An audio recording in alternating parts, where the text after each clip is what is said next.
A predecessor of the long-necked sauropods, named provides clues about how climate restricted the range of early dinosaurs. The remains of a new species of plant-eating dinosaur has been unearthed in northern Zimbabwe. It is part of a huge assemblage of fossils from the late Triassic that could help us understand how the period's climate influenced the dispersal of early dinosaurs. The near-complete fossil is the oldest dinosaur fossil found in Africa to date. It has been identified as a species of sauropodomorph, ancestral relatives of the sauropods, the huge, long-necked dinosaurs that walked on four legs. Named, the dinosaur stood at least a meter tall, ran on two legs, weighed around 30 kilograms, and had a small head, a long neck and serrated, leaf-shaped teeth. It was unearthed on the second day of an expedition to Mbiresaurus in the Zambezi Valley in 2017, says Christopher Griffin at Yale University, who found a dinosaur femur sticking out of the ground, dug around it, and discovered a hip bone. "I kept digging, got more of the team to help out, and we recovered nearly the entire skeleton," he says. The rocks it was found in have been interpreted as a river deposit, and it may have been buried in a small-scale flood. Based on the presence of other fossils in the assemblage, the team has dated to around 230 million years ago, part of the late Triassic called the Carnian stage. At that time, Zimbabwe was much further south than it is today and part of the massive supercontinent Pangaea. Latitude played a big role in Pangaea's climate, scientists suggest, because of the reduced influence of the sea on the single landmass. Higher latitudes, like those at which Zimbabwe was located at the time, probably had greater humidity and abundant vegetation, in contrast to the more arid, unstable lower latitudes. These climatic bands are thought to have controlled the range of early dinosaurs, with most living within the temperate climate of southern Pangaea.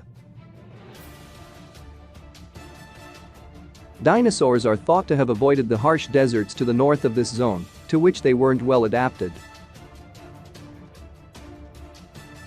We would expect that you could draw a straight line joining northern Argentina, southern Brazil and India at this time, and everywhere along that line would have a very similar climate. This imaginary line goes right through Zimbabwe, says Griffin. Griffin and his team used this climatic line to help pinpoint a possible source of fossils. Their second clue about where to look came from a 1992 paper by Michael Roth that reported the discovery of fossils of the rhynchosaur, a Carnian-aged reptile, in the Pebbly Arcus Formation in the Dande area of northern Zimbabwe. Roth also reported a single fragment of a bone he thought might be from an early dinosaur. These discoveries meant that Zimbabwe had rocks from the right age to preserve fossils from this era. The team used a geological map of the area to determine the location of those rocks and Google Earth satellite photos to pinpoint where they were exposed at the surface before visiting sites to look for fossils. At one site, the researchers found hundreds of bones, mostly from rhynchosaurs, but also fragments they recognized as being from a dinosaur. It was here that Griffin spotted the protruding femur. Two expeditions, in 2017 and 2019, revealed an assemblage of animal remains, including those of a large carnivorous Herrerasaurid dinosaur, ancestors of mammals called cynodonts and crocodile ancestors called etosaurs. Zimbabwe's Zambezi Valley is already known for its occasional dinosaur bones and a trackway of dinosaur footprints, but is older.